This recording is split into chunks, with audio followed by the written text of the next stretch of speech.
Tinder Swindler is obviously a documentary. However, the story in this film is being told in a way that screenwriters write fiction films. To give you some background, a few decades ago, somebody very smart noticed that most optimal cinematic experience is 2 hours long and has shifts in the story every 15 minutes.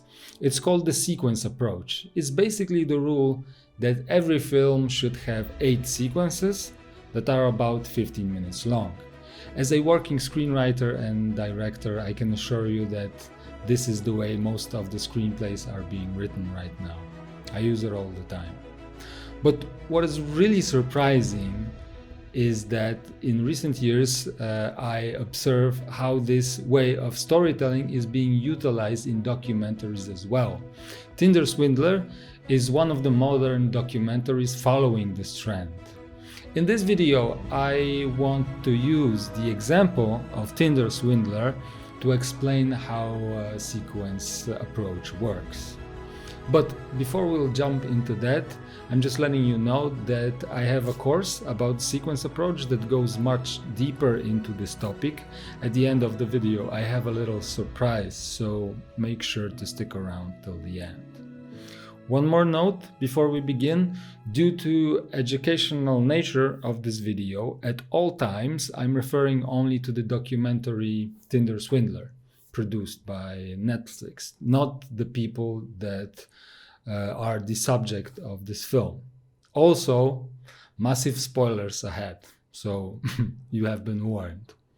Okay, so this is the chart that symbolizes the timeline of Tinder Swindler. As I told you before, it's always 8 sequences in total. There is going to be 7 shifts in the story that are commonly known as turning points. It begins with a little introduction, something that we, the screenwriters, call the hook. In Tinder Swindler, it's a preview of the movie where the authors let you know about all the spicy stuff that's going to happen in the film. So, you learn that in this movie, Simon is a character who will seduce and con women for money. It's important because the whole first sequence is Cecilia falling in love with Simon. If you know that she will be deceived, it creates a lot of suspense. And then, after 18 minutes, we meet Pernilla, another woman that was deceived by Simon.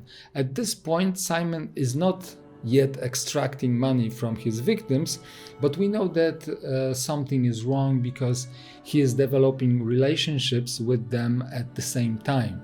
These 2 women don't know about each other. Simon is lying to both of them. And then the third sequence begins, when Simon sends Cecilia pictures of his bodyguards wounded. This is exactly the 30th minute of the film. At this point of the movie, he begins extracting money from Cecilia as he still enjoys partying with Pernilla. The next shift in the story happens in 46th minute of the film. It's when Simon finishes his relationship with Cecilia and starts extracting money from Pernilla. Now, 15 minutes later, we have another major shift when Cecilia learns about Simon frauds in Finland and involves journalists. At this point, we have been watching this film for an hour. This moment is called the midpoint because it's the middle of the film. It's also the moment when the story is changing direction. The involvement of press is when Cecilia starts fighting back. The second hour of the projection time will be about efforts to catch Simon. So, 15 minutes later, Pernilla is already on Cecilia and journalists' team. She is about to meet Simon in Munich and confront him. So, we begin 6th sequence when 2 women go public with what happened and Simon has to go into hiding. He cannot continue his lavish lifestyle because he's on the news. And this is when we meet the third woman. Eileen begins the 7th sequence. Notice that we tell Eileen's story from the moment when she reads the article about Simon and finds out that she has been lied to. It's because the earlier stages of Simon's method of deceiving women have been presented by Cecilia and Pernilla. We don't need to hear it again. Eileen shortly confirms that she received the same treatment from Simon. So the next 15 minutes is about her plan to get Simon's designer clothes in order to get at least some of the money back. The clothes that she took from Simon are worth maybe a fraction of what he stole from her, but it gives us this emotional feeling that the woman succeeded in swindling the Tinder swindler. Even though there are 3 women, we follow the story as if there would be just one character. We fall in love with Cecilia, then we confront Simon with Pernilla, and then we have our revenge with Eileen. I hope you follow my reasoning that it's one and the same emotional journey. Eileen was able to do it because of the article about Cecilia and Pernilla. So it gives us this satisfaction. Then when he is arrested, it's like the 3 of them made that happen.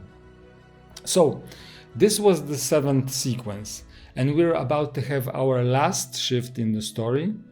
In a short sequence at the end, we learn that after being released from prison, Simon is still living lavish lifestyle and hasn't been tried for defrauding our female protagonist. So to sweeten the ending a bit, it ends when we learn that Cecilia hasn't given up on love. So yeah, exactly 2 hours with major shifts every 15 minutes. I've just scratched the surface regarding the sequence approach. There is much more nuance to this. Every sequence has its own function in the story. To learn how to write films using this method, you can watch my course where I explain sequence approach on the example of a recent film, Joker. And now, the surprise that was mentioned before.